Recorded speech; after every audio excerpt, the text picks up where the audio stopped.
Ethem Feyzi'nin Slujiteli Dilinoy Жизнь degen kitabını alayım.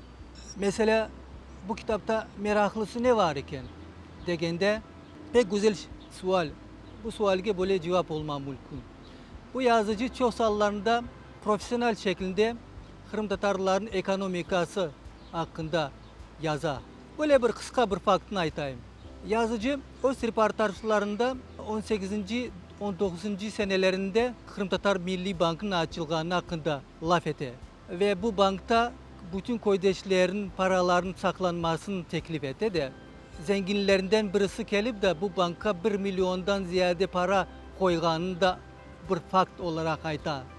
Yani böylelikle o devirlerde bütün Kırım Tatarlarımız arasında milli şuur, milli bakışlar sayesinde milli banklar da açılıp da bu sayesinde de paralar toplanılıp milli işler boyunca sarf edileydi.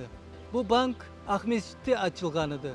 Böyle bir Müslüman İslam şeriat boyunca paralar da toplanılıp koydeşlerge, koy işçilerge de bir prosent mi, prosentsiz mi verileydi. Hatta bu da faktlar var.